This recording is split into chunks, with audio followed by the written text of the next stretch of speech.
Okay. Okay. Good morning, Keller Williams. All right. That's my what is it, Mark Davis. Ladies and gentlemen, boys and girls, realtors alike, I want to welcome my very, very special guest today, who happens to share the same last name as me, Erica Baker. No relation there, but hey, she's my sister from another mister at this point. Coming from the Great Lakes right outside of Detroit, Michigan. Last year alone, and I think you guys in the last 12 months has saw my WhatsApp. Just in the last 12 months, she has done over 225 closed units at 23.6 million, if I'm not mistaken there, Erica, right, in units and volume. So congratulations for having a spectacular 12 months.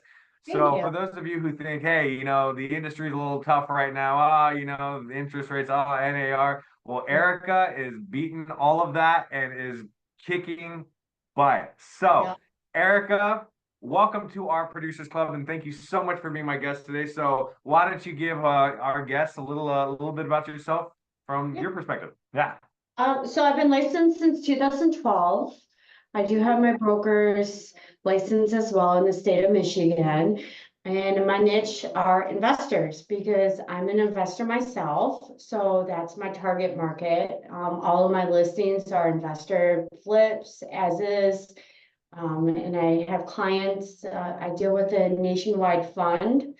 And then with my brokerage that I'm at, the Monzo Group, we specialize with investors. So we have the longest standing HUD account in the state of Michigan. Everything we do is basically towards investors. So being in the right environment with the right staff, that's how I've been able to achieve the numbers that I have. I love that. So, when it comes to investing, like, where did you find your niche? Like, how did you know that's what you wanted to do and that you were going to be so spectacular at it? So before I got my license, I had rental properties and I would flip houses. Oh, okay. So that's all I knew. So when it came down to it, back when I got my license, the REO market, the foreclosures were rampant in the city of Detroit as well as Michigan.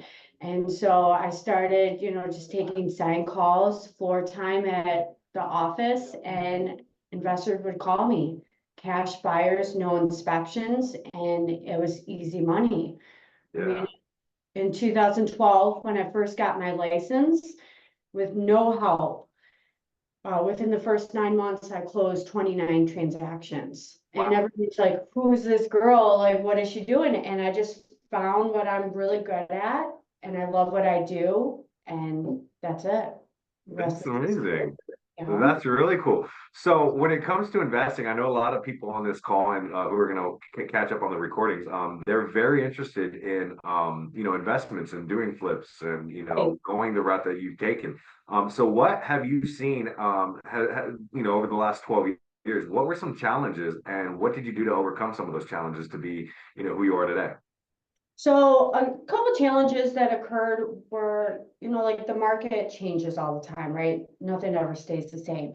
So a couple of years ago, the prices were too high, so the numbers didn't make sense. And I was doing primarily transactions in, it's called Macomb County. It's more like a C, B class type of neighborhood. And my transactions dried up and I'm like, okay, I need to do something. I don't want to work with the retail buyers. I don't want to deal with buyers that don't buy because of paint colors. Like it was just crazy to me. So I'm like, okay, you know what? It's time to branch out, trying to expand my market. So I went into Detroit proper, like south of 8 Mile, the hood, burnt down houses. Slim Shady territory. Yes, and that's what I specialize in, and I absolutely love it. Like, I would rather be in the bellows of Detroit, Yeah, driving around. Like, after this call, that's where I'm going to be all afternoon. I I love would that. rather be there than in, $1 million houses, just because Yeah. so much opportunity there for the community and investors. Yeah, and it's those opportunities, and from what I've learned about Detroit too, I mean, you're really making a positive change on the neighborhoods and impact on Ah, Detroit as it is. It's really going to make a comeback based on what you guys are doing. I mean, it's already started too. no? Because we know Detroit took a little bit of a hit, but now it's only up and up. And for what you're doing with these investment properties, you're really changing lives and just changing the way that the city is looked upon. I think that's amazing. Yeah, and in the state of Michigan, how it's set up is if you have your primary residence, you pay a homestead tax rate. Yeah. Well, any other property, it would be a non-homesteaded tax rate. So it's about 40% more in taxes that these investors pay. And that helps these communities so much, like just for schools and roads, sewer, water, like, so for me, I don't do this for commission. I do this for building communities, helping families, and that's just what I do. I mean, it wouldn't surprise me if you were part of KW Cares, because that's the whole reason I joined KW, to help the communities and, help people out. And I think that's awesome that you're coming from that care and candor perspective to really change the lives of, the people that are in your surrounding area. Yeah. When it comes down to these flips and properties, do you go after any and all, or are you kind of particular on what you go after? So, because I'm an investor myself and my investors that I deal with, it's all about the numbers. Yeah. So like I'll find them like on or off market asset. I'll send it to them. I'll have contractors walk the property, get a renovation scope, and an expense on that. And we look at the after repair value, the ARV, and then we compare the numbers. How long will it take for this asset for the job to be completed? Would it be better as a buy and hold where they run it out or flip it? Yeah. If the numbers work, great, then we go ahead and we execute it. And if the numbers don't work, then we find another house. It's pretty simple. It's all about the numbers. I love it. And where do you typically find your clients? I mean, is it just word of mouth? Are you just looking in ads or the paper, or what do you do to find these properties? I mean, or is it just driving around too in those Yeah. neighborhoods? So we have people within our office that find opportunities for us to invest in or our clients to invest in. So we have an influx of off-market inventory all the time. You can actually go on our website and we have it posted on there, Cool. montogroup.com. And then also like I do my own marketing. Like I send out mailers and sometimes I've had these mailers sent out years ago. People will call me randomly out of the blue, like, oh, tenant's out, we're ready to sell. We don't care, we just want it gone. And then we give them a cash offer and we close once title's ready and we're off to the races. That's awesome. Yeah, Do you work with? but like I say, like it sounds so easy. It takes a lot of work and time, I'm sure. I make it sound easy, but we're all like, we're all licensed realtors, like, and I tell everyone, real estate, it's not a career, it's a lifestyle. Like from the minute you wake up to go work out, you have phone calls, text messages, emails, all the way at night. So you have to deal with that, and then you have to deal with the contractors on top of it. So I do have a lot of time invested, but I truly love what I do. So Yeah. to me, it's not work. I like that. That's a great Yeah. perspective. Now, obviously, with time, I mean, that leads me to my next question. When it comes to like time management, how do you find the time to do all that? Obviously, it's not work for you, which is awesome. But where Yeah. do you find the time and what do you do to create a very happy work-life balance? And I know that's a tricky question because it's not really work for you. Yeah, so number one, I'm with the Monzo Group and I absolutely love everyone that I work with. And I come in here with this type of like happy, um, happy personality. I crack jokes all day. I'll buy us lunch. Like my job here is to bring joy to everyone because we all know that if you don't laugh, you're going to cry in this industry. And we Yeah. deal with very stressful transactions, especially in Detroit. Like I just had to deal with a furnace and hot water tank getting stolen this morning. Uh, Like I deal with that nonstop. So like just to come here and be around people that are like, we can joke around and we have fun, like that's night and day difference. And then for me, I've gone to different seminars where it's like, if you're not good at something, you need to basically, sub it out. So for me, I'm horrible at paperwork. I'm the worst in the brokerage. Anyone can attest to that. So I give all my paperwork to my girls because I don't want to deal with it. So I have that off my plate. And then another huge thing is I'm really bad at social media. I can't stand it. I don't have time for it. So anything you see online, that's Yeah. my admin. That's not me. See, I love the fact that you're honest about that too. And so one of the Yeah. funny things, to kind of dive into what you're saying, one of the specialties that I do here at Keller Williams is I do business development. I help either build a team, grow teams, join teams, all that for some of the agents.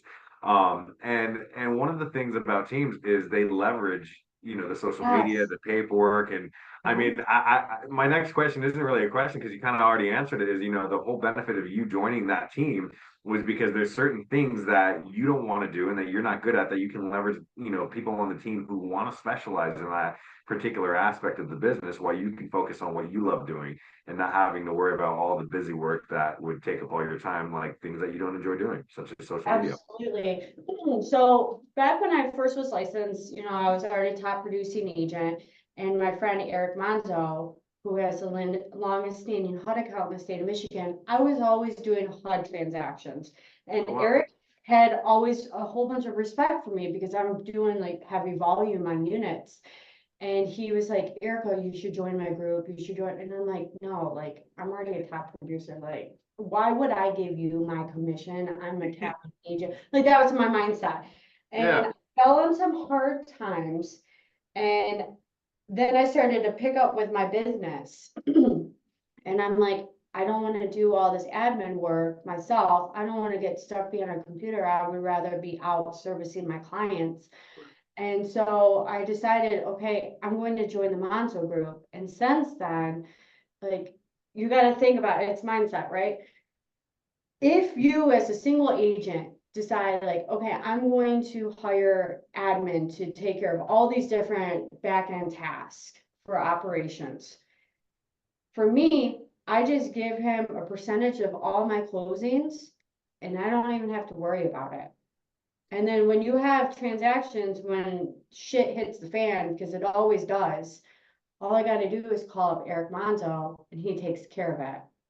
So to just have, it's almost like a peace of mind. So I Yeah. can focus on what I do best at. Because you're leveraged, right? Yeah, In the right yeah. respect. That's amazing. And so, I Mhm. mean, a lot of people think about, that same mindset. You're like, I'm a top producer. Why should I join a team? Yeah, And then when you kind of dive into like how much opportunity there is by leveraging that, that gives you more opportunity to, get more deals, do more investments, work with more clients. So whatever percentage you're giving them, just because you're giving, most people don't like sharing that commission, but when you think about it, yeah, you're sharing a little bit of that commission, but at the same time, you're getting more deals because you're so leveraged that you're doing more on a team than you would be as a solo agent. absolutely. Yeah. Yeah, that's awesome. And so I think that's one of the things that, I try to tell a lot of agents. It's just there's a value in being on a team because it allows you to have the focus on what you want to do, which makes what you said that much more real. You don't work a day in your life because now that you're so leveraged, you get to focus on the things that you truly love. It's almost like, it's a hobby that you're getting paid for, but at the same time, Yeah. you're really changing the lives of not just the people around you, but the communities. And like I Mhm. said at the beginning, just you're making Detroit a better place. And I think that's super, super awesome. Thank Yeah. you. Yeah. So when it comes down to investments, do you guys work with property management or you strictly do flips? Does the rest of the team do buyers and sellers, or is the team strictly focused on investing? What's that look like? So for our group, we have people that specialize in different assets. Like we have some people that do, $1 million estates. We have, for me personally, I have buyer's agents. So like example, I'll have an as is asset, like a $30,000 house priced way below market value. So I'll get like 100 calls a day on it. I have showing assistants for that. So then we'll have, when I'm getting too many leads, I'll just pass them over to my buyer's agents. And that's nice too, because we are all friends, we all work together, we want everyone to succeed in our group. So it's like, if someone has to drop off, like one of my showing assistants was in the hospital earlier this week, and I stepped in and his deals are closing today, like right now as we speak. So, we help each other. Some people, specialize in specific areas that we are located in. Some people won't take a Detroit lead. I will, but that's just how we're set up. So, ladies and gentlemen on the call, I usually save this part for the end, but if you have anything in the Detroit area, please contact Erika because she is helping the city grow. And Yeah. so this is, if there's any time to go to Detroit, now is the time. Yeah. So, when it comes to, Detroit, what, and just the city and helping, what would you say is your favorite part about it? I love seeing the transformation. Since I've started working in that market, you can just, it's night and day difference. Like the mayor of Detroit, he has gone above and beyond. He's tearing down the abandoned, burnt down houses. So, and new pavement on the roads, like that's night and day difference. But Yeah, also what I love is hundreds of years, international investors have been coming here to the city of Detroit to invest. So when they call me, I know that we have that longstanding history to do so.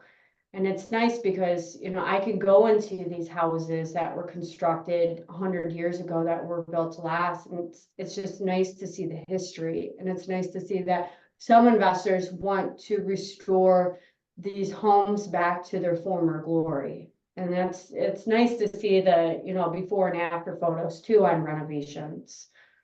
So, that's really cool. When yeah. it comes to investment opportunities, do you encourage a lot of people to come out to Detroit, or do you guys focus on the investments yourself when it comes to like for instance, when I say come out to Detroit to invest, do you encourage investors to come out to Detroit, or more so than just buyers and sellers? Um, you really got to fill the investor out and see what their actual needs are, see how much risk they want to do. See if they already have like boots on the ground contractors in place, and it depends on our initial phone call that we've had with them, and then we kind of not steer them, but say like, hey, like, yeah, Detroit, the numbers sound great, but if you don't have the contractors in place as of right now, we would suggest, more of like a southern Macomb County where the theft is, less rampant, you know. And it depends on, what the investor, what they want to spend, what they want to spend on the initial purchase price of the asset, as well as the renovation costs, and what is their long-term strategy? Like, are they just trying to flip, buy and hold? There's a lot of different elements that come into play. And it's mainly, like I said, the initial phone call and just asking the right questions and listening to what the investor has to say. And then if we're a right fit, then we go ahead and implement it and make it happen. And how often do you communicate with these clients? So for my largest fund, I communicate with them every day, all day. Like we're constantly in communication just because we have so many files Yeah. that are in the works. Other investors, like I deal with a lot of international clientele. So Oh, like cool. I have my one guy from Israel, we talk on WhatsApp about every day. So So you're getting international clients. yeah, yeah. That's cool. And how do you find those? Or do they just come Honestly, in? yeah, just phone calls and just, showing value. Like you have to provide value to them so that they'll keep calling you because they're investors. Like, and I hate to say it like this way, but this is the best way I can describe it. It's like buyers, they're whores. They don't care about the agent. They just want to get the deal done and they want to do it within a specific time. So if you show value and show that you care and that you want to help them succeed, they're going to talk to you. Right. And doing it within their own time frame because Yeah. everyone's got their own agenda. Yeah. Yeah, I love that. Okay. Well, when it comes down to, some of the clients, do you have any hurdles with any of the clients that you're like, oh, that's difficult? Like, how do you take on clients that seem to want the impossible, yet you overcome and, you show them that, hey, this is how, this is gonna work and this is what we're gonna do. And how do you overcome the hurdles of sometimes difficult investors or clients? Um, I'm just a very transparent person from the get-go. Like, don't ask if you don't want to know the truth kind of person. So Yeah. like I'll have investors and they'll be like, no, I want to price it for this. And I'm like, okay, we'll price it at that. But in 2 weeks, when you're not getting showings or offers, we're going to do my recommended price. Like, do you want me to tell you what you want to hear, or do you want me to get you results? I just have that initial tough, candid conversation with them on the front end, and I'm very black and white when it comes to matters like that, especially numbers. And when my numbers are right, when we close and it really opens up people's eyes, like, you were right about that. And I'm like, yeah, and I'm not like arrogant or like cocky, but I'm like, you know, okay, let's do the next one. Like, Yeah, yeah, because you're setting the yeah, expectation up front too, and I'm sure that the clients seem to say, "Wow, okay, well, yeah, she was right about that," and it builds that trust and relationship right off the bat. right. Yeah, because Yeah, I want my clients to succeed. Like, yeah, I make my clients a lot of money, and I have a history of doing so. But it's like, for me, it's all about building relationships, because I don't want to do one transaction with you. I want yeah. to do multiple transactions. Like, I have a licensed builder that I first got off of floor time and our main brokerage back in 2012, and I still do transactions with him. And it's just because we have such an honest, open communication. Yeah. Yeah. Do you ever get clients that are not that communicative and you're trying to like give them reports, but they're just not responding and, you know, like Yeah, how do you take on that challenge? Because I know a lot of agents out here, they deal with the fact that like some of the clients that they work with are just not as responsive as they'd like them to be. everyone is so busy. Like, I even get complaints because I don't respond fast enough. And in my defense, like, when you have 100 phone calls a day, sometimes it's hard to respond, right? Yeah. But I try my best. And at the end of the day, we're all human. Yeah. We all have lives. We all have stresses. And as long as you're there and you're understanding, like, so if like my one main client, sometimes it takes them 3 days to respond, 4 days on inspections, and buyer's agents are calling me pissed off, and I'm like, as soon as I hear something, I'll let you know. And I'll lightly nudge my clients like, hey, can we get a response on this, please? Please? Because we all know this job can get stressful when you're being hit on Yeah, so many different angles. It's like, hey, I need the information over here because this one's about to kick my butt over here. So yeah. Like, and like, I know my clients are busy and whatever, like, about a half hour ago, I had this buyer's agent call me, and she was not very happy on the phone. She was very upset because the seller is just taking his time. And she's venting to me, and I'm like her therapist. Okay, yep, just send it over. I'll send it to the seller. Okay, thanks for today. Bye. Like, like, I'm yeah. that down for it. And then I don't tell my sellers about it. I just send a nice message to my seller. Okay, send me an update when you have one. Thanks. Yeah. You Well, know? because yeah, we're more than just realtors. We're definitely those therapists to help hold the hands for people on Yeah. both sides of the transactions. Yep. And that's the beauty of what we do.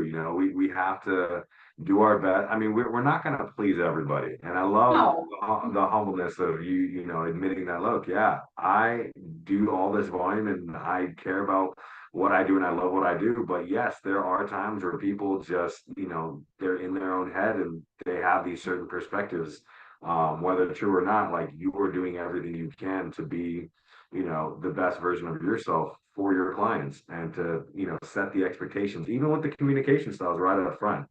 And Yeah, I think that's amazing. So, when it comes down at the very end of the day, I'm sure they're all happy with you, like, okay, maybe I overreacted, or yeah, I know you were right about that. And right. I yeah, mean, like any agent, you probably get that all the time. yeah, I do. Yeah. You know what, like I just look at it, I look at everything as a whole, like we're all in this together, we all want the same goal. Buyer wants to buy, seller wants to sell, I'm gonna get it to the table and get it dispersed. Yeah. We're all on the same team. We all Yeah. want to win. And we're Yeah. gonna, You're the therapist, the realtor, the mediator. yeah. All of it. Well, I love what you presented, and typically what I do too is towards the end, because we keep this about 30 minutes or so, and we'll go a little over sometimes, but I definitely want to open up the chat, because I'm sure there's a lot of people on here who might have some questions, whether investing or how to deal with Okay. clients. Yeah. And I know I have Shamika on the call too. I wanted I asked that question for about the whole non-responsive clients. That one was for you, Shamika. But That's funny. but yeah, I want to leave the time open for any questions that you guys might have for Erica. So floor is yours, you guys. So who wants to go first with an investment question or anything at all? I mean, if you don't get any questions, that's going to be a good thing, because I mean, it shows you said everything you wanted, and that everyone like I have a you did a good. question. Yeah, Okay. Shamika.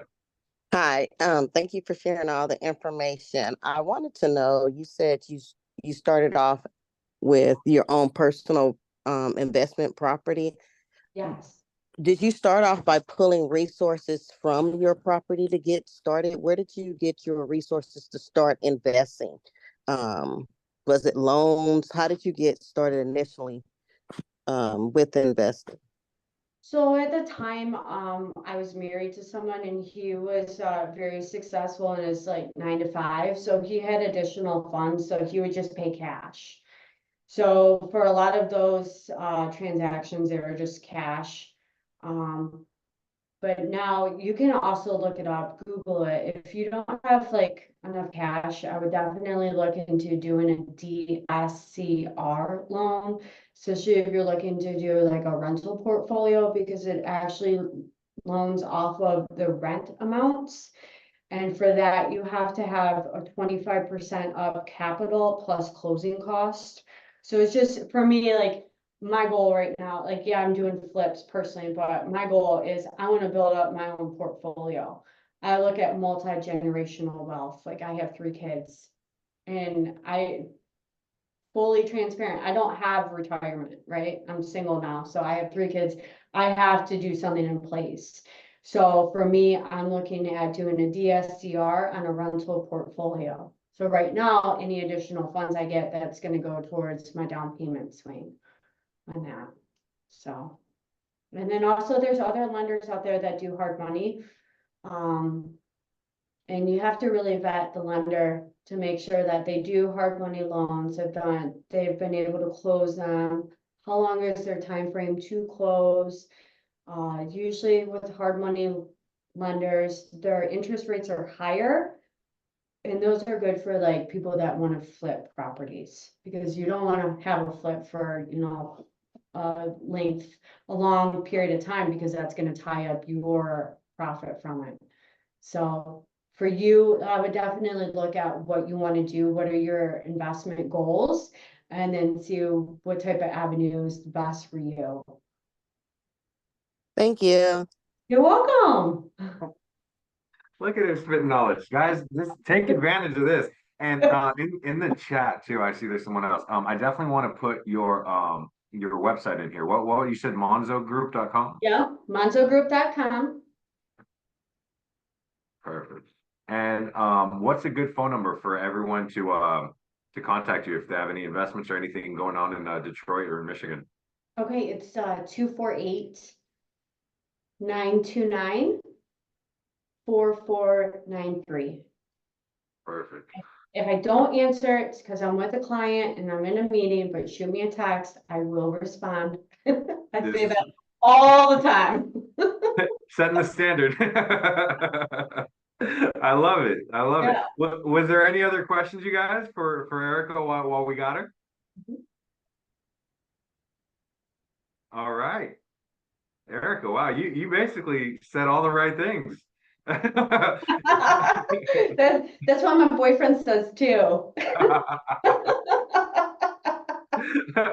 Well, Erica, this has been phenomenal. Thank you so very much. I mean, doing over 225 transactions in 12 months, I mean, and making it sound like it's just a lot of fun and not even work. I mean, you gotta love what you do to do that. I mean, that is just absolutely phenomenal. And doing it in Detroit, I mean, that's got to be difficult in itself, but you're doing something about it to change the community and make a positive impact on the city, because that city definitely deserves a comeback. That's just the most phenomenal thing I've heard. So congratulations to you. And, we continue to support you. So anything that you need out here in Southern California, we're here for you, and whatever, we can send out your way, we'll be happy to do that. So. Thank you so much for having me, and I hope everyone on this call, whenever I do these, whenever I'm on stage or do these interviews, like my number one goal is I want at least one person to take something positive from this and to, impact their life that's going to help them and their family. So like, I just pray that this call has done that, and I hope everyone has a really nice weekend. Erica, you are amazing. Thank you, thank you, thank you. I can't thank you enough for taking the time, especially last minute for jumping on with me. I mean, 225 transactions, guys. She took the time out of her busy schedule to come do this for us. So, Erica, you are amazing. Thank you so very much, and we hope to have you on again sometime. Thank you. Bye, guys. Awesome. Thank you Yeah. so much. Have a good day. Thanks. Thank Bye. you, Bye. Sharon, Erica. Thank you. Thank you, Erica and Chris. All right, and everyone still left on the call, be sure to wish Simon a happy birthday. It's his birthday. I'd be next door, but wish Simon a happy birthday, you guys. So. Thank you, All Chris. right. Till then, have a great weekend, you guys. Thanks, Happy Chris. Friday. Bye.